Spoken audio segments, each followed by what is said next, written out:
orang yang ingin kenal dirinya itu nggak banyak. Paling 1 atau 2% lah di dunia. 1 atau 2% aja. 1%. Oh. Karena dari data yang saya terima tahun 2021 itu ada yang ikut assessment tentang personality cuma 80 juta di dunia ya. 80 dari 8 miliar. 8 miliar hanya 1%. 1%, iya. Nah, nggak tahu di Indonesia itu. Misalnya lebah madu tugasnya penyerbukan, lalat tugasnya membersihkan. Udah mereka udah nggak usah nanya lagi, sudah tahu itu. Nah, manusia celakanya dikasih pilihan, boleh memilih, milih yang salah juga boleh gitu. Padahal Allah sudah tentukan tugasnya.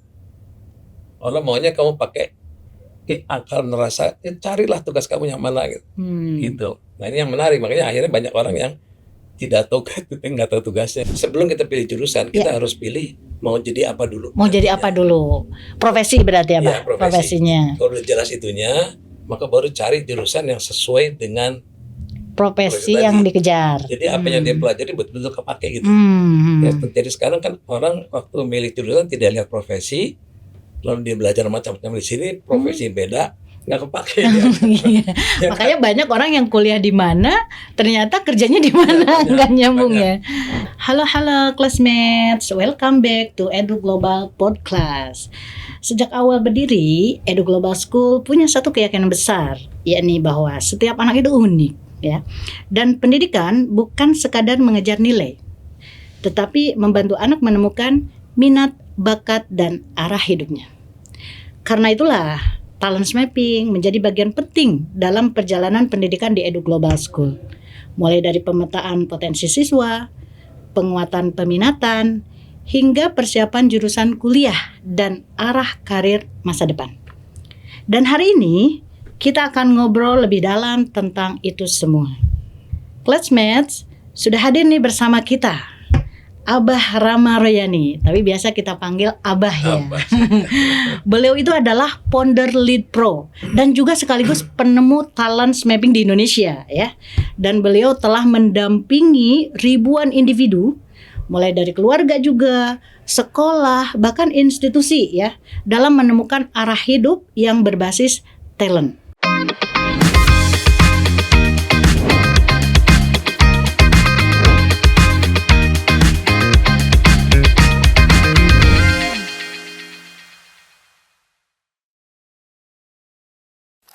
Nah, Abah, terima kasih sudah hadir di Edu Global Podcast ya.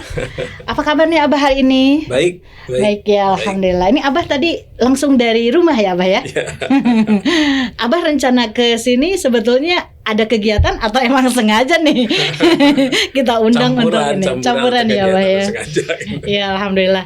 Jadi memang ini adalah sebuah kebetulan ya. Iya, kebetulan udah qadarullah berarti Abah sebenarnya ya. Karena saya waktu itu mengundang Abah minggu lalu ya. Tapi qadarullah ternyata kita bisa bertemu di hari ini ya. Ini juga dadakan kemarin ya keputusannya Abah ya. Alhamdulillah gitu ya. Ini adalah sebuah kesempatan langka Abah, khususnya buat saya dan juga buat Edu Global ya, untuk mendatangkan Abah gitu ya. Apalagi ini adalah kita ada di acara podcast ya. Ini benar-benar perdana sebetulnya Abah, mengundang Abah. Biasanya kita ngundang Abah buat training ya Abah ya. Seperti itu. Baik, nah Abah ya, sebetulnya Edu Global School ini Abah sejak awal kita menjadikan si talent mapping ini sebagai pondasi dalam mendampingi siswa Abah, khususnya untuk menemukan bakatnya di mana, kemudian juga tentunya untuk menentukan jurusan Abah ya. Nah, menurut Abah sih sebetulnya mengapa nih pemetaan talent ini seharusnya menjadi titik awal pendidikan, bukan justru setelah anak tersesat memilih jurusan? Kira-kira menurut Abah gimana? Boleh mungkin Abah cerita? Waduh. Yang jelas beginilah. Di dunia kan ada dua kubu ya, yang bertentangan, yaitu nature dan nurture. Gambaran beginilah. Kalau saya menanam bibit mangga, harapannya keluar buah mangga ya. Kalau nanam bibit rambutan, harapannya keluar buah rambutan. Itu namanya nature. Nah, di sisi nurture adalah bagaimana merawat bibit ini untuk menjadi benar-benar menjadi buah itu. Itu namanya nurture. Nah, karena istilah nurture, maka pendidikan berpikir bahwa pendidikan adalah nurture gitu. Padahal sebenarnya pendidikan harusnya nurturing nature misalnya gitu. Maksudnya gimana, Bah? Ya artinya masing-masing kan sudah punya bibit nih. Ya. Mau diapain dulu nih gitu. Ya. Jangan sampai semua dikasih nurturing yang sama, tapi bibitnya beda-beda. Nah, hasilnya beda-beda. Betul. Gitu. Jadi penting untuk mengidentifikasi ini bibitnya apa sih? Karena orang kan sangat unik ya. 8 miliar manusia, 8 miliar keunikan. Dan dia punya kesukaannya beda juga sih. Iya. Jadi kalau sekolah bisa melihat itu akan nanti bisa diarahkan pada nurturing yang tepat untuk mereka gitu. Dan nurturing pun tidak bisa seragam. Karena gini, nurturing engkol sama durian kan beda. Iya. Caranya beda kan. Pupuknya juga mungkin beda, nyiranya beda. Sedangkan nurturing selama ini kita pikir sama aja kan, seragam. Nah, itu yang menjadi masalah karena pendidikan kan memang lebih mengarah kepada keseragaman supaya lebih efisien.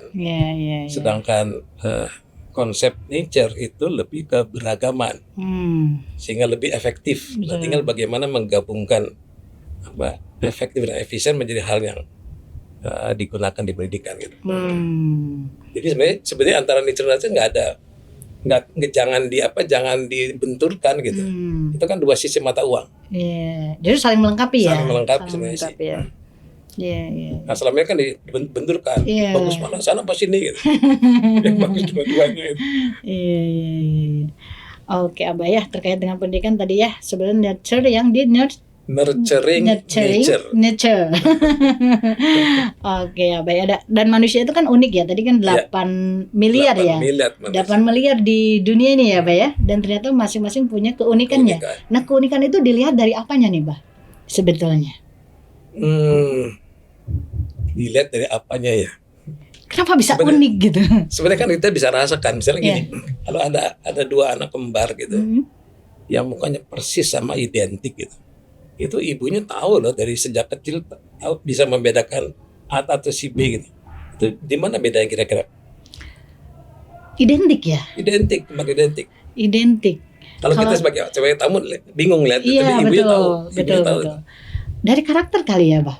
Ya, tepatnya sifat ya. Kalau karakter lebih dalam. Lebih dalam lagi ya. Jadi sifat kita beda-beda. Walaupun dari kecil. Kan itu pemberian Allah gitu. Iya, soalnya di EGS juga saya menemukan ada 2 kembar nih ya, Bang. Oh gitu. Iya, anaknya 2 kembar sekarang udah lulus nih, dua-duanya di ITB. Dan itu di saat saya melihat secara fisik, saya susah membedakannya, Bang. Ternyata kepribadiannya yang terlihat bisa membedakan mana si adanya mana si kakaknya gitu. Itu dari kepribadian tadi, dari sifat ternyata. Betul ya. Jadi memang yang membuat seseorang unik itu salah satunya adalah dari sifatnya ya, Bah ya. Walaupun secara fisik mungkin kembarnya identik gitu ya, Bah ya. Oke. Nah, ini Bah, kembali ke terkait dengan dunia pendidikan ya, Bah ya. Kan banyak nih sekolah yang masih fokus pada nilai dan ranking, Bah ya. Menurut Abah nih, apa yang sering terlewat ketika pendidikan tidak dimulai dari pemahaman terkait dengan talent anak? Sebetulnya kalau selama ini kan orang kalau mikir pendidikan tuh jawabannya cuma kamu bisa apa gitu kan, itu ke sana kan. Iya. Yang belum pernah dipertanyakan tuh kamu suka apa sih? Gitu. Padahal dulunya penting harus bisa dan suka gitu. Bisa dan suka ya, Bah ya. Kan kebanyakan bisa tapi nggak suka gitu. Iya. Atau suka tapi nggak bisa gitu. Iya. Harus dua-duanya kan dua sisi mata uang. Iya. Nah, suka tidak suka terkait sama bakat kita sebenarnya. Bakat ya. Jadi suka tidak suka kaitannya dengan bakat. Kalau bisa nggak bisa kaitannya dengan apa? Skill knowledge tadi. Skill knowledge ya. Oke. Iya. Kadang ada anak yang, Miss, saya suka matematika. Tapi kenapa ya setiap ujian selalu gagal, selalu nilainya. Jadi dia itu suka tapi belum tentu bisa berarti ya. Nah, kalau itu berarti kaitannya bakat atau bukan ya, Bah? Macam-macam sih. Suka tuh bisa karena gurunya. Oh iya. Memang dia suka banget dengan cara gurunya menjelaskan. Iya. Juga suka karena dorongan eksternal gitu, bukan dari dalam. Jadi dia pikir dia suka, padahal tentu itu. gitu, macam-macam sebabnya. Iya. Berarti banyak faktor eksternal yang menyebabkan dia suka gitu ya, Bah ya. Tapi kalau tadi kaitannya suka dengan passion, itu karena apa? Karena sifatnya dari internalnya ya. Oke. Nah, Abah nih, kalau talent mapping dilihat bukan hanya sekedar tes ya, Abah ya, tapi sebagai pendekatan dalam membentuk manusia seutuhnya. Kira-kira bagaimana nih Abah memaknainya? Manusia seutuhnya. Gini. Sebenarnya kan gini, manusia kan diciptakan itu sebagai kepanjangan tangan Allah di bumi kan. Di mana bumi ini udah indah, maka butuh somebody yang memperindah bumi gitu kan. Jadi masing-masing manusia tuh punya tugas sebenarnya sih gitu. Iya. Nah, di sini yang penting. Jadi tugas itu kita tahu kalau kita tahu perangkat untuk jalankan tugas. Karena tugas masing-masing unik, maka perangkatnya juga unik. Jadi kembali ke tadi, apa yang unik? Ya sifatnya. Jadi sifat adalah perangkat yang diberikan Allah untuk menjalankan tugas. Nah, sifat ini kalau kita perdalam lagi, ada sifat yang namanya menetap ya traits, tapi dapat dimanfaatkan untuk produktivitas. Saya sebut itu sebagai karakter kinerja. Yang dalam hal telemapping disebut sebagai bakat gitu ya. Jadi kalau kita tahu karakter kinerja apa, kita tahu tugas kita apa nanti gitu. Ini penting banget. Memahami siapa diri kita gitu untuk tahu kita mau ngapain nantinya gitu. Betul ya. Karena kita tadi sama Allah juga ditugaskan di dunia ini adalah salah satunya untuk memberikan manfaat ya, Bah ya. Khairukum ayanfaukum linas ya, Bah ya. Memberikan manfaat dan manfaatnya untuk bisa bermanfaat ada dua hal. Yang pertama karakter kinerja tadi dengan bakat. Satu lagi karakter moral kaitannya bagaimana memberikan sesuatu pada orang lain lah. Iya. Jadi kalau dia hanya punya karakter kinerja doang, itu bisa jadi dia produktif tapi tidak bermanfaat. Produktif tapi tidak bermanfaat. Kalau dia punya karakter moral doang, aja manfaat tapi tidak produktif. Manfaatnya ada tapi nggak produktif gitu ya. Sayang kan? Sayang betul. Jadi makanya lebih baik ada dua-duanya. Harus dua-duanya ya. Dan itu emang harus manfaat sebanyak-banyaknya kan gitu. Iya, betul ya. Oke. Nah, dalam pengalaman Abah nih kira-kira apa sih perubahan paling nyata ketika seorang anak itu mulai memahami talentnya sejak dini nih, Bah? Ada masalah besar sekarang yang saya juga rada penasaran gitu ya. Karena orang yang ingin kenal dirinya itu nggak banyak. Paling 1 atau 2% lah di dunia. 1 atau 2% aja. Karena dari data yang saya terima tahun 2021 itu ada yang ikut assessment tentang personality cuma 80 juta di dunia ya. 80 dari 8 miliar hanya 1%. Iya. Nah, nggak tahu di Indonesia itu. Jadi orang merasa buat apa sih gitu, ya menggali siapa saja gitu. Jadi itu masalah besar. Dan lebih menarik lagi kalau saya kan di manajemen. Iya. Tiap tahun kita bikin yang namanya SWOT analysis kan. Itu kan buat perusahaan. Tapi SWOT analisis buat diri pribadi nggak pernah loh. Nggak pernah dibuat ya, Bah ya? Nggak pernah. Dan kita nggak penting, padahal di perusahaan penting banget tiap tahun bikin kan. Menarik tuh, gimana tuh kalau gitu? Iya. Jadi perusahaan selalu dibuat SWOT-nya seperti apa tiap tahun ya, selalu direvisi ya, Bah ya. Sedangkan untuk si yang menggerakkan manajemennya nggak pernah dicek SWOT-nya apa gitu.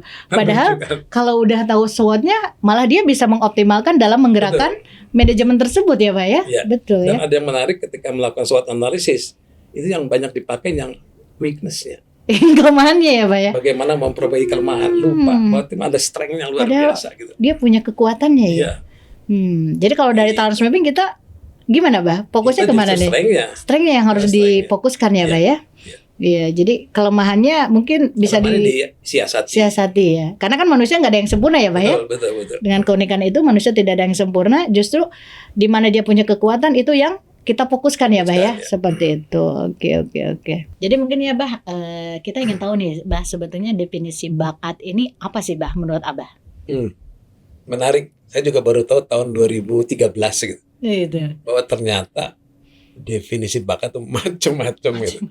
Dan itu muncul sejak era udah pernah ada buku talent war gitu.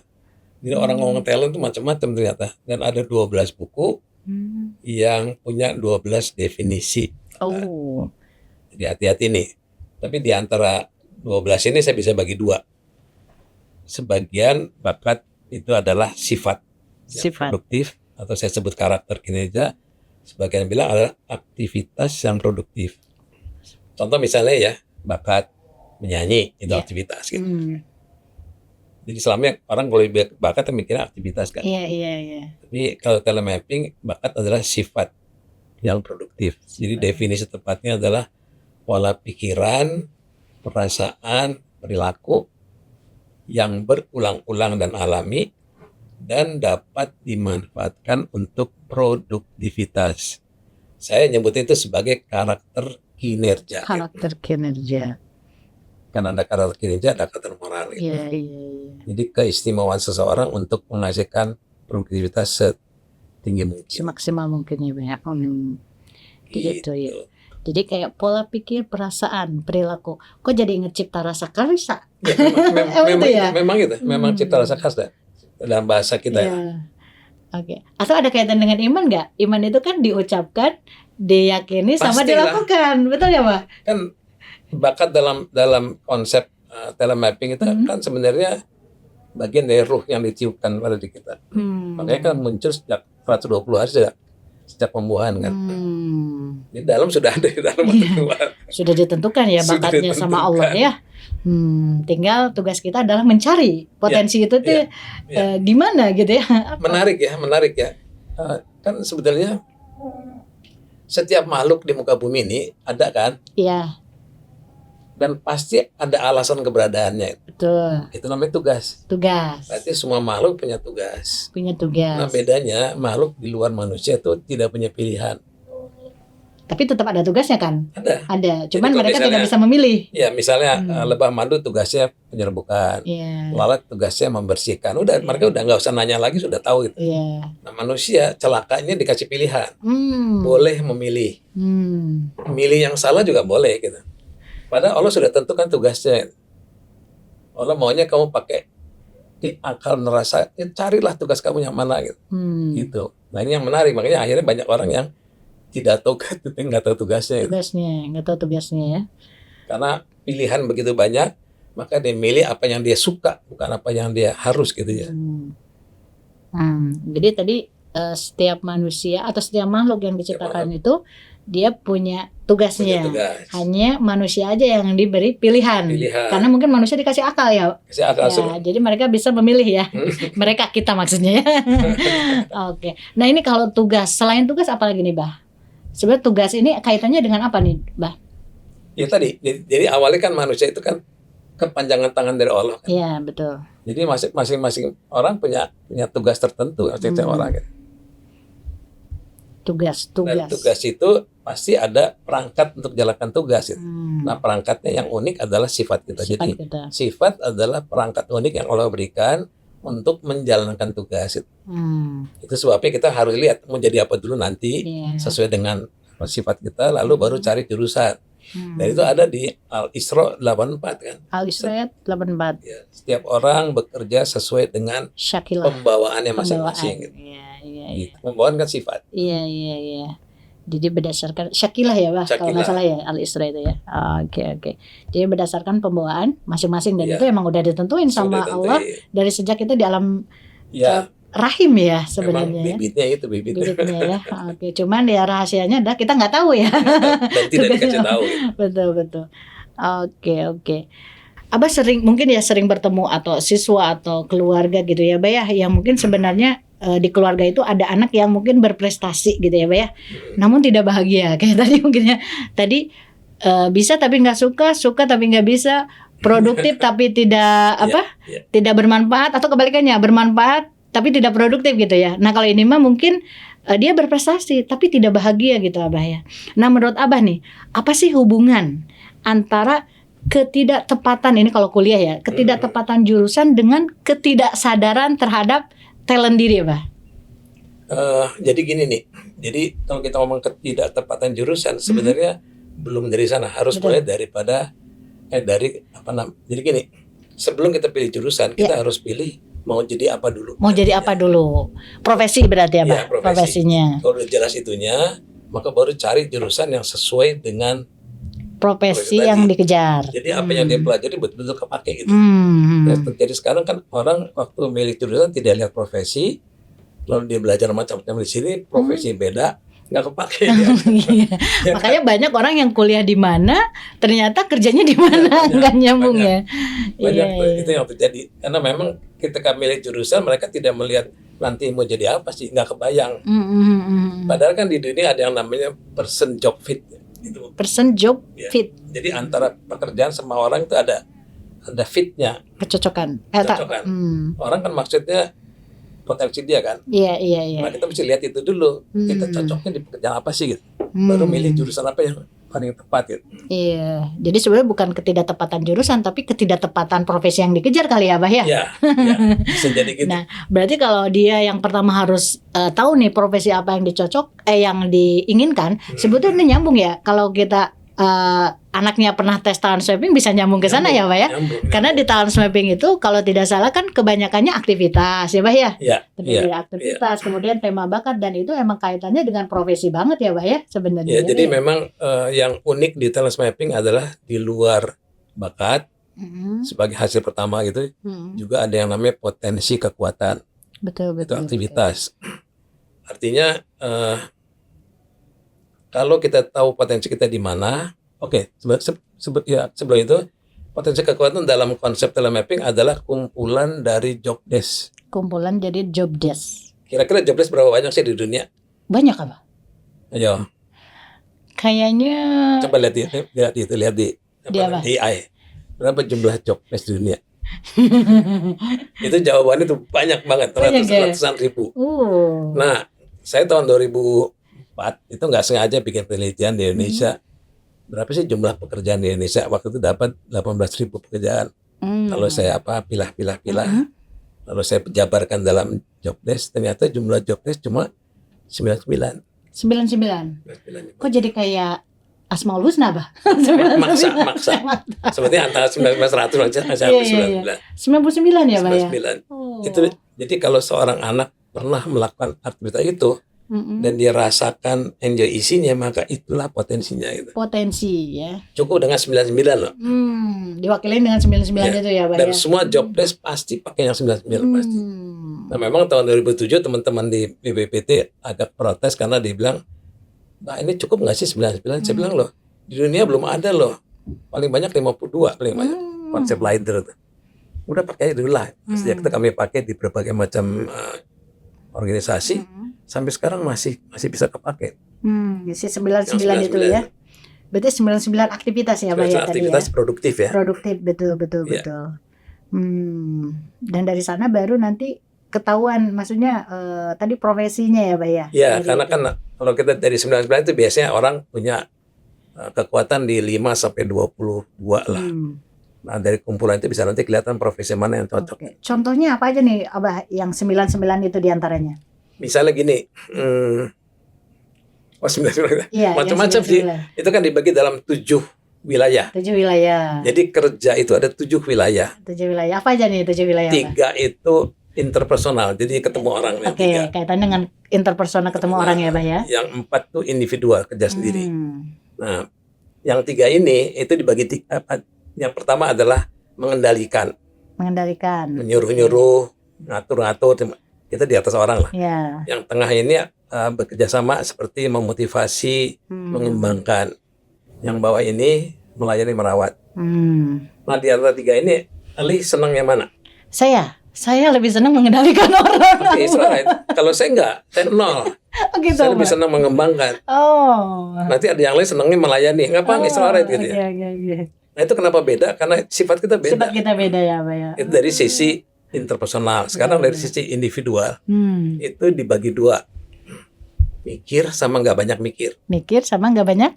Oke. Nah, kalau lebih senang mikir, lebih senang nggak banyak mikir. Mikir apa? Mikir. Ketika nggak ketemu orang ya. Iya. Kalau saya masih juga mikir, masih lebih banyak lah. Gitu. Nah, sekarang yang mikir dibagi 2 nih. Yang mikir bagi 2. Mikirnya yang logika, mikir yang konkret, yang jelasin, apa mikir imajinatif. Imajinatif. Kali yang mana? Yang jelas dong, Mbah. Yang jelas. Iya. Oke, kalau saya juga, saya dua-duanya ada lah gitu ya. Oke. Oke. Terus yang tidak banyak mikir, senangnya di dalam ruangan apa luar ruangan? Orang bilang tuh apa? White collar atau blue collar gitu. Senangnya mana tuh? Kalau saya kan bukan tipe orang yang nggak mikir, Pak. Yang mikir. Tapi kalau lagi sendiri nggak mikir, ya saya lebih cenderung suka di dalam ruangan. Dalam ruangan. Oke. Nah, ini kombinasi ada 35 kombinasi. Nah, itu memberikan apa? Jalur kita yang berbeda.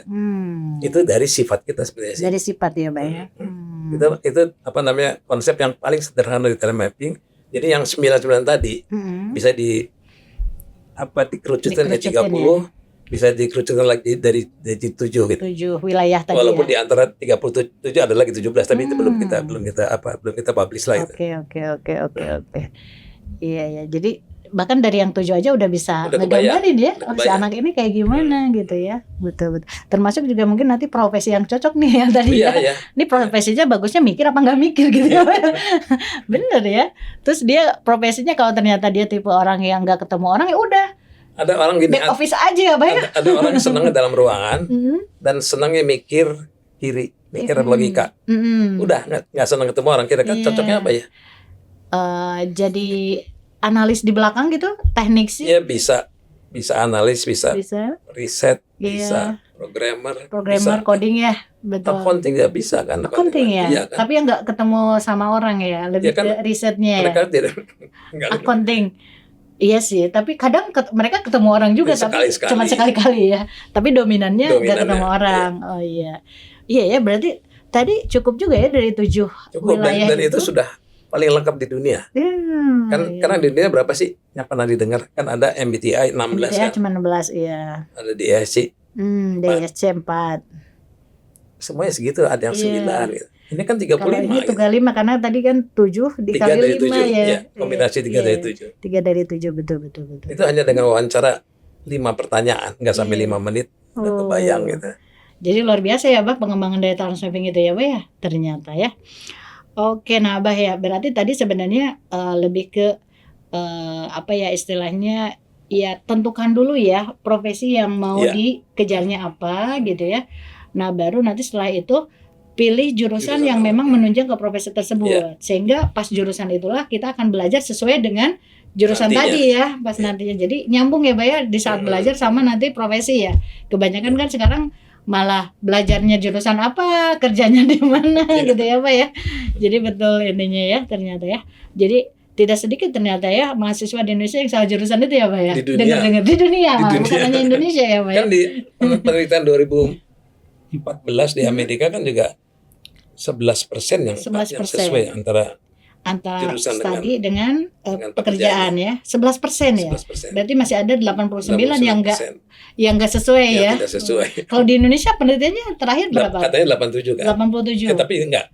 Penelitian itu salah jurusan. Oh, salah jurusan. Bukan salah kerja, salah jurusan. Berarti salah jurusan sekitar 87%. Oh, apalagi salah kerja ya. Mirip-mirip. Mirip ya. Kalau yang ini 11 yang jurusan sama pekerjaannya sama, kalau ini 87 yang salah ya. Berarti yang benarnya 87 13% dong, Mbak. Mirip lah ya, 11 sama 13 ya. Oke, berarti nggak jauh beda antara dunia sama Indonesia ya. Baik, Abah. Nah, Abah nih ya, di Edu Global School ini kita talent mapping ini membantu siswa memahami peminatan yang selaras dengan talentnya mereka nih, Mbak. Hingga menentukan jurusan kuliah dan tentunya arah karir yang lebih tepat tadi ya, memang nyambung ke goalnya mau jadi profesi apa, baru nanti masuk jurusan. Nah, untuk mengejar goalnya itu jadi profesi apa, kita lihat dari talentsnya ya melalui talent mapping itu, Mbak. Kalau di Edu Global. Nah, kira-kira nih, Mbak, yang seberapa krusial nih, Bah, proses ini dalam menentukan masa depan akademik dan karir seorang anak? Sangat krusial ya. Sangat krusial ya, Bah. Bukan sekedar waktu ya, tapi juga mereka kalau nggak cocok kan stres ya. Iya. Dan itu bagi anak-anak sekarang serius loh stres itu. Jadi saya ada penelitian itu dari generasi ke generasi tentang bakat masing-masing lah gitu. Oke. Itu memang anak-anak sekarang striving-nya turun. Striving, dia juang ya, Pak ya? Ya, memang begitu. Dan itu kita mesti terima lah keadaan secara rata-rata. Tapi dia lebih ke arah visionary-nya lebih tinggi, relator-nya lebih tinggi, signifikannya lebih tinggi. Relator itu berarti kan kaitannya dengan bersahabat berhubungan dengan, maksudnya berinteraksi sama orang. Dengan komunikasi buat. Oke, terus tadi apa lagi Bah? Tadi yang tinggi. Visionary. Mimpinya dia. Biasa, gitu. Tinggi, melangit ya Bah ya. Oke, apa lagi tadi yang signifikan. Mudah-mudahan nggak sampai NPD lah gitu. Kalau signifikan berarti dia sangat senang tampil ya Bah ya. Sedangkan tadi yang strivingnya malah turun. Berarti kalau gitu dia sangat mudah ini ya, retak kalau kena kena sesuatu yang membuat dia nggak nyaman gitu ya Pak ya. Jadi kenapa saya bilang serius, karena kan sebetulnya tahun 2001 WHO sudah bikin satu kriteria tentang mental health. Nah itu ada 4 kriteria. Yang pertama tuh kenal potensi. Orang yang kenal potensi dia mampu menghadapi stres yang normal. Orang yang kenal potensi itu bisa lebih produktif dan lebih bermanfaat bagi orang lain. Jadi yang pertama penting banget, dan kenal potensi ini bukan mereka saja, kita pun kan nggak banyak dari kita yang tidak kenal potensi kan. Yang tadi saya bilang orang yang pengen tahu saya cuma 1%. 1% ya Pak ya. Jadi kebayang kan. Iya. Padahal sebenarnya mengenal diri sama dengan mengenal Tuhan ya Bah ya. Mestinya ya. Beberapa kali disebutkan. Gimana caranya? Karena kan nggak ada konsepnya mengenal diri. Jadi masalah terbesar kalau saya lihat memang mengenal diri itu konsepnya masih belum lengkap. Ada sih berbagai macam assessment, banyak lah. Itu assessment tentang personality terkait mengenal diri ada mungkin 2.500 kalau di dunia, banyak gitu. Di Indonesia saya nggak tahu, mungkin 20-30 kali. Tapi belum dalam. Artinya Anda dikasih label, udah gitu. Kamu tuh orang extrovert, dah. Jadi apa ya extrovert? Berarti di sana, sedangkan kita butuh lebih dalam kan. Kalau bisa lebih dalam, itu akan lebih kenal diri kita. Iya. Jadi sangat krusial ya Abah ya, mengenal. Terutama kan anak-anak sekarang kan 10-15 tahun lalu jadi pemimpin kan. Iya betul. Kalau mereka tidak kenal diri jadi stres kemana? Iya. Dan kan sekarang tuh memang anak zaman sekarang katanya ya, yang gen apa gitu ya, memang katanya resiliensinya kurang ya Pak. Betul. Jadi kalau dia ditambah tidak mengenal dirinya malah double ya Pak. Memang datanya ada begitu sih datanya. Tapi kalau setidaknya tadi dia mengenal diri, maka tadi dia maksudnya mengenal potensi, maka dia akan menghadapi lebih resilient, akan kuat dia, resilience gitu ya. Kan pede jadi kan. Percaya dirinya. Kan kebanyakan anak-anak tidak tahu saya tuh bisa ngapain, saya bisa apa sih gitu. Iya betul. Jadi sangat krusial ya mengenal potensi ya, mengenal potensi si anak. Baik. Berarti nih Bah, apa nih kira-kira risiko terbesar jika jurusan yang dipilih hanya karena tren aja nih, atau karena tekanan freezer dari orang tua gitu ya Bah ya, bukan karena talent. Kira-kira nih apa nih Bah? Jadi hanya cuman karena tren atau freezer dari lingkungan gitu Bah? Ya tadi itu risikonya sih tidak percaya diri. Tidak percaya diri ya. Terus akibatnya ke arah mental health katanya. Nah itu yang saya sangat prihatin ya. Kalau sampai anak itu saya mesti ngapain sih gitu. Bahaya kalau gitu.